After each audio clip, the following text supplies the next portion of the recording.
toute langue confesse qu'il est Seigneur. Que toute langue confesse qu'il est Seigneur.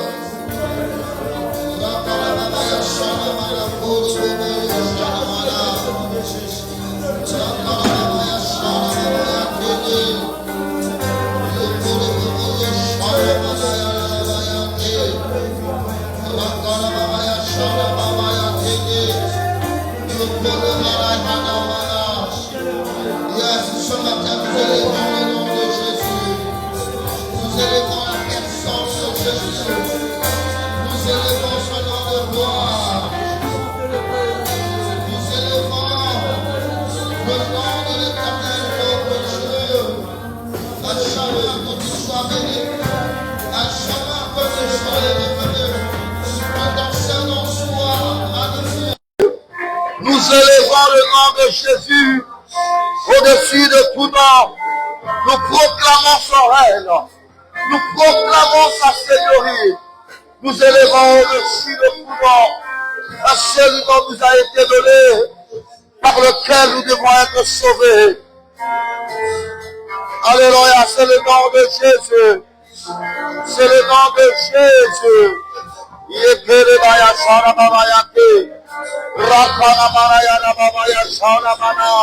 Oh, béni soit ton Saint-Nom. Béni soit ta personne. Oui, alléluia. Nous célébrons celui qui vit à ta main. Celui à qui nous avons confié nos vies. Celui qui s'élève au-dessus de toutes choses. Celui qui nous a pris de loi. Qui nous a fait siéger dans sa présence. Pour que nous ne cessons de le rendre l'action de grâce. De le magnifier. Sainteté à toi, Père. Sainteté à ton nom. Sainteté à ta personne. Sainteté à toi, Seigneur. Toi qui parles à nos cœurs. Toi qui répands ta présence. Toi qui fais de nous, Seigneur, des slaves de feu. Des instruments pour ta gloire. Des instruments pour ta gloire. Des instruments à ton service. Je m'abaisse devant toi. Gloire à toi, Seigneur. Gloire à toi, Père. Merci, Roi. Nous sommes réunis ce matin pour honorer un seul nom. Nous sommes réunis ce matin parce que nous reconnaissons que toi et toi seul. Seigneur, mon âme témoigne que tu es mon salut. Mon cœur reconnaît que tu es mon sauveur. Je ne connais nul autre Dieu, Seigneur, que toi. Celui qui m'a pris de l'abîme de la mort. Celui qui est passé par la croix pour que je sois ressuscité ensemble avec lui une fois qu'il est sorti de la tombe. Celui à qui je dois tout. À qui je dois tout. Pierre a dit, à qui irai-je? C'est toi qui as les paroles de la vie. Seigneur, c'est toi qui as les paroles. Non pas seulement que tu as ces paroles, tu es cette parole de vie. Donne couleur en nous ce matin. Donne d'investir en nous ce matin en nous parlant. Seigneur, mets tes paroles dans ma bouche. Que je sois ce canal par lequel tu te sers pour nous édifier. Dispose le cœur de mon frère et de ma sœur. Que nous soyons ces instruments-là, disposés en ta présence. Merci pour tout. Au nom de Jésus. Ainsi prié, nous acclamons notre roi. Alors, est-ce qu'on peut le faire bien? Nous l'acclamons royalement. Nous acclamons celui qui règne à jamais. Nous acclamons le premier et le dernier. L'alpha et l'oméga. Celui qui pourvoit l'obéissance. Celui qui s'élève au-dessus de toutes choses. Au nom de Jésus. Alléluia. Gloire à toi, Seigneur. Gloire à toi, Père. Merci, Seigneur, en ton nom. Nous avons ainsi prié. Nous disons Amen. Nous disons Amen. Est-ce qu'on peut encore acclamer notre Seigneur? Amen.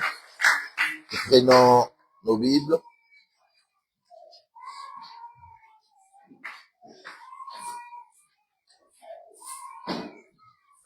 On va lire deux textes. Le premier, ce que le Seigneur m'avait donné avant. Le deuxième, ce qu'il m'a convaincu à l'instant T. Amen. Le premier texte qu'on va lire, c'est Isaïe au chapitre 6, au 8e verset. Je lis la parole du Seigneur telle qu'il est écrit. J'ai entendu la voix du Seigneur disant, qui enverrai-je et qui marchera pour nous? Je répondis, me voici, envoie-moi. Deuxième texte, Apocalypse chapitre 2. On lira à partir du premier verset. Un autre verset clé, ça sera le verset 5. Écrit à l'ange de l'église d'Éphèse, voici ce que dit celui qui tient les 7 étoiles dans sa main droite. Celui qui marche au milieu des 7 chandeliers d'or. Je connais tes œuvres, ton travail et ta persévérance. Je sais que tu ne peux supporter les méchants, que tu as éprouvé ceux qui se disent apôtres et qui ne le sont pas, et que tu les as trouvés menteurs, que tu as de la persévérance, que tu as souffert à cause de mon nom, et que tu ne t'es point lassé. Mais ce que j'ai contre toi, c'est que tu as abandonné ton premier amour. Verset 5. Souviens-toi donc d'où tu es tombé. Réponds-toi et pratique tes premières œuvres. Sinon, je viendrai à toi et j'ôterai ton chandelier de sa place, à moins que tu ne te répandes. Tu as pourtant ceci, c'est que tu hais les œuvres des Nicolaïtes, œuvres que je hais aussi. Verset 7, pour finir, que celui qui a des oreilles entende ce que l'Esprit dit aux églises.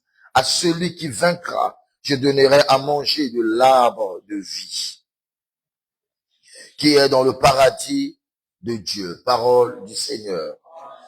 Est-ce qu'on peut acclamer pour cette parole? Amen. Prière de prendre place. Tu mets un peu ce qui avait surchargé tes mains de côté et acclamons pour le Seigneur. Amen. Amen. Le thème qu'on va développer ce matin, je l'ai intitulé « Répondre à l'attente de Dieu ». Répondre à l'attente de Dieu. Dieu a des attentes, pour ne pas dire une attente. Dieu a une attente, Dieu a une passion, Dieu a un besoin, Dieu a un projet qu'il veut réaliser. Dieu ne marche pas avec une personne par le plaisir. Dieu ne te prend pas dans le monde simplement parce qu'il veut te voir devant lui, voir seulement ta tête et ne rien faire, non. Quand Dieu décide de marcher avec une personne, c'est que Dieu a un but. C'est que Dieu a une attente que la personne que Dieu a appelée ou Dieu a invité de marcher avec lui doit réaliser. Dieu ne t'appelle pas à lui pour le simple plaisir pour voir ton visage. Hélas, l'Église ou le croyant aujourd'hui croit que Dieu l'appelle, Dieu marche avec lui simplement parce que Dieu veut lui donner une voiture, Dieu veut lui donner un mariage, Dieu veut lui donner quelque autre chose. La vocation céleste va au-delà de ce que l'Église actuelle imagine. Ou alors le croyant actuel peut penser, peut arrêter. Pour réaliser cette attente, Dieu a besoin que l'homme, bien sûr, Dieu attend que l'homme qui veut le suivre répondre à cette attente. Que l'homme réponde à ce besoin de Dieu. Bien sûr, ce dimanche, nous allons étudier les attentes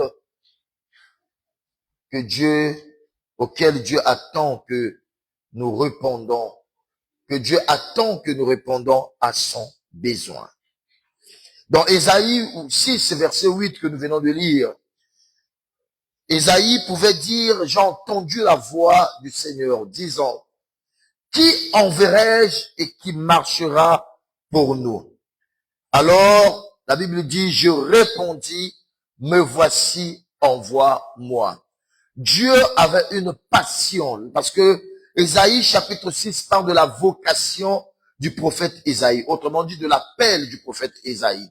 Dieu appelait Ésaïe à son service. Mais dans cette vocation d'Ésaïe, cet homme a entendu une voix claire, d'une manière claire. Qui enverrai-je? Qui marchera pour nous? Dieu avait besoin qu'un homme puisse non pas seulement répondre à cette vocation, qui enverrai-je? Mais Dieu souligne que qui marchera pour nous? Dieu avait besoin d'une bouche au milieu de son peuple. Dieu avait besoin également d'un intercesseur capable de se mettre à la brèche, qui peut parler du peuple de Dieu et qui peut aussi parler de Dieu, de son peuple. Dieu avait besoin, si je peux le dire ainsi, d'un intermédiaire, d'un médiateur entre lui et son peuple. Et ainsi, Ésaïe a répondu à cette attente divine. Et plus tard, nous allons voir ce côté prophétique de ce texte biblique. Qui enverrai-je, qui marchera pour nous? Ça parle bel et bien de Christ. Jésus n'est pas venu sur terre simplement pour un simple plaisir de venir. Non, Dieu avait une attente. Dieu avait un besoin. Et Christ, lorsqu'il a répondu, me voici, envoie-moi, que Jean décrit dans le livre d'Apocalypse. Lorsque, l'Apocalypse 5, lorsqu'il voit dans la main de celui qui est assis sur le trône, un livre scellé du dedans et du dehors, il a vu plutôt un ange criait d'une voix forte, qui est digne d'ouvrir le livre et de rompre les sceaux. J'en pleurais parce qu'il y avait personne qui s'est trouvé digne d'ouvrir le livre et de rompre les sceaux. Il pleurait parce que, oui, il y avait un problème entre les mains de Dieu, mais personne sur la terre ne pouvait venir et apaiser la colère de Dieu. Et alors l'un des vieillards lui dit, voici le nom de la tribu de Juda. Autrement dit, le Christ est venu pour répondre à une attente divine. Cette attente qui consistait à une réconciliation entre l'humanité, la création divine, la création de Dieu et son créateur. Dans Éphésiens, dans Apocalypse, chapitre 2 que nous venons de lire, là Dieu manifeste, exprime un besoin, une attente qu'il attend voir l'église d'Éphèse réagir. Il dit, je te connais, je connais ta droiture, je connais ta persévérance, je connais ce que tu fais, je connais même que tu es ceux qui se disent apôtres qui ne le sont pas. Je connais ta persévérance, je connais tes œuvres, je connais que à cause de mon nom tu as souffert. Mais cependant, ce qui te concerne toi, Éphèse, j'ai une attente. Cette attente vient d'abord de ton abandon du premier amour. Et j'attends que tu te souviennes là où tu es tombé. J'attends que tu te répandes. De peur que je vienne te juger, je vienne te frapper, je vienne enlever de ta vie le chandelier. Dieu a toujours une attente. Et il attend que certains d'entre nous, chacun selon sa vocation, répondent à cette attente. Et c'est là l'objet de notre enseignement de ce matin. Pourquoi Dieu a une attente? Pourquoi Dieu a un besoin? Pourquoi Dieu veut que nous répondons à une attente de sa part? Pourquoi? Parce que premièrement, nous devons retenir que l'homme est perdu. La préoccupation de Dieu depuis Genèse était de remédier à ce problème. Je reviens encore dans mon côté introductif pour dire, dans l'histoire de l'humanité, Dieu n'a jamais, je dis bien jamais marché avec un homme pour le simple plaisir de marcher à ses côtés. Beaucoup des croyants qui visitent l'église échouent dans leur marche avec Dieu parce que ils ne restent pas pendant un moment de méditer, de discerner quel est le besoin que Dieu attend d'eux, quel est le souci ou la vocation par laquelle Dieu, c'est-à-dire la raison de la vocation par laquelle Dieu leur a adressé. Dieu, lorsqu'il appela Noé, c'était pour un but, nous le savons tous. Dieu avait une attente d'exterminer le péché, le mal. Mais pour le faire, il avait besoin d'un homme. Il n'a pas voulu exterminer toute la race humaine. Il a voulu éradiquer simplement le péché. Et il fallait qu'un homme réponde à son attente. L'attente de construire une arche. Dieu ne construit pas l'arche, c'est l'homme qui construit l'arche. Dieu met un programme en marche, mais cependant, il cherche un homme pour exécuter son plan. Dieu, lorsqu'il appelle Abraham, il avait un plan. Ces plans, le plan de Dieu pour Abraham ne s'est pas réalisé pendant le vivant d'Abraham. Détrompez-vous. Le même plan ne s'est pas réalisé pendant le vivant de David. C'est des décennies après, des milliers d'années après, que lorsque Christ est venu, ainsi le plan de Dieu s'est fait jour. Donc Dieu avait une attente, il cherchait au temps d'Abraham quelqu'un qui pouvait répondre à son attente d'être mis à part pour que par lui soit engendrée une nation sainte par laquelle le sauveur de l'humanité pourra naître. Même quand Dieu apparaît à Joseph par des visions, des songes, c'était pour un but. Nous le savons tous.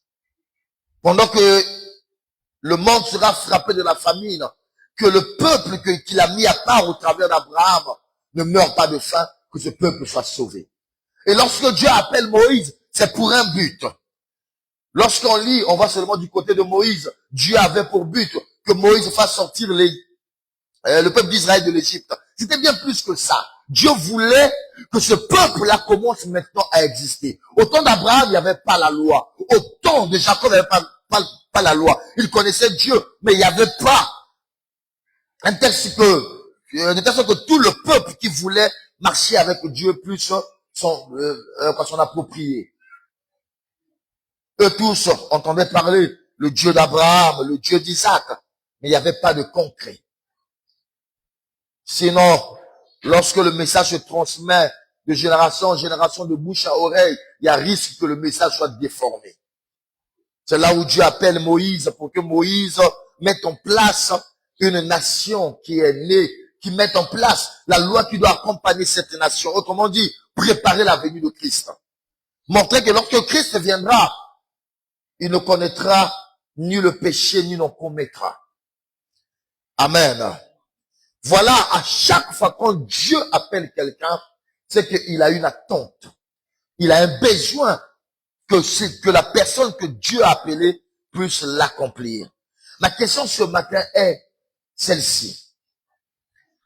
Quelle attente que toi, tu réponds de l'appel de Dieu? Quelle soif appelles-tu de celui qui t'appelle? Par exemple, si je suis à la maison, j'appelle un enfant, mon fils, viens ici. C'est parce que j'ai un besoin, il y a une raison pour laquelle je l'ai appelé. Pourquoi Dieu t'appelle? Simplement parce qu'il veut que tu sois sauvé? Simplement. Mais si c'était le cas, il t'appelle aujourd'hui, tu meurs aujourd'hui. Mais pourquoi il a fait que tu restes vivant? C'est parce que Dieu a une attente et il veut que tu répondes à cette attente. Nous avons dit premièrement parce que l'homme est perdu, parce que l'homme est pécheur. Dieu nous appelle aujourd'hui parce que Dieu a fait un constat. Depuis d'ailleurs, Adam a péché. Et puisque je parle dans le Nouveau Testament, Dieu a vu que la génération actuelle est perdue. L'homme actuel est perdu. Et comment faire pour racheter l'homme, pour ramener cet homme-là, pour sauver cet homme-là? Dieu a besoin d'un autre homme. Et l'homme que Dieu a besoin, c'est toi qui es là ce matin. Le chrétien actuel manifeste une marque d'orgueil. Bon, je dirais pas d'orgueil, d'égoïsme qui ne dit pas son nom. Il est sauvé et cela lui suffit. Au-delà de ton salut, Dieu a une volonté qu'il veut que toi tu l'accomplisses. Lorsqu'on dit, lorsque nous prions, lorsque Jésus nous a enseigné à prier, il dit, lorsque vous priez, dites que ta volonté soit faite sur la terre comme au ciel, n'est-ce pas? Mais tu poses la question, comment est-ce que la volonté de Dieu s'accomplit sur la terre comme au ciel? Lorsqu'il appelle Moïse, il dit à Moïse, regarde et fais d'après le modèle qui t'a été montré. Maintenant, dites-moi, le modèle que Moïse avait vu, c'était le tabernacle. Moïse a vu le tabernacle où? La volonté de Dieu sur la terre n'est que la reproduction de ce qui est au ciel. Autrement dit, Moïse a vu le tabernacle au ciel. Et plus tard, dans Apocalypse, il nous parle du tabernacle, du sanctuaire de Dieu. Autrement dit, Moïse a vu ce modèle-là au ciel et il l'a reproduit sur la terre. Maintenant, quelle est cette volonté que Dieu t'a appelé à reproduire sur la terre? Ça veut dire que Dieu, dans le ciel, dans sa volonté, il a vu certainement toi, ma soeur ou mon frère, accomplir une œuvre dans le ciel et il veut que tu reproduises cette œuvre-là sur la terre. Est-ce que nous sommes ensemble? Amen. Il dit, première des choses, pourquoi Dieu a une attente? Parce que l'homme est perdu. Dans Romains 3, versets 11 à 12, il est écrit ceci. Nul n'est intelligent, nul ne cherche Dieu. Tous se sont égarés, tous se sont pervertis. Verset 12, il n'en est aucun qui fasse le bien. Pas même un seul. Voilà pourquoi Dieu a une attente. Voilà pourquoi Dieu exprime les besoins. Parce qu'il voit l'homme perdu. Parce qu'il voit l'humanité s'égarer. De plus en plus. Dans Jean 3, 16, la Bible dit, pour que Dieu réponde à ce besoin, il dit, il est écrit, car Dieu a tant aimé le monde qu'il a. Pourquoi? Parce qu'il y a un besoin. Le besoin, ce n'est pas seulement le besoin de l'homme d'être sauvé, non, c'est le besoin de Dieu. Si Dieu met un mécanisme à l'œuvre, c'est que c'est Dieu qui veut accomplir quelque chose. Je ne peux pas acheter un véhicule si je n'ai pas besoin de ce véhicule. Le véhicule vient parce que il doit répondre à mes attentes, à moi. Dieu ne sauve pas l'homme pour que l'homme fasse de son salut ce qu'il veut. Non. C'est là où la Bible parle en termes grecs de doulos. Autrement dit, un esclave volontaire. Il accepte la volonté de Dieu et il accepte d'accomplir ce que Dieu attend de lui. Dieu a un problème.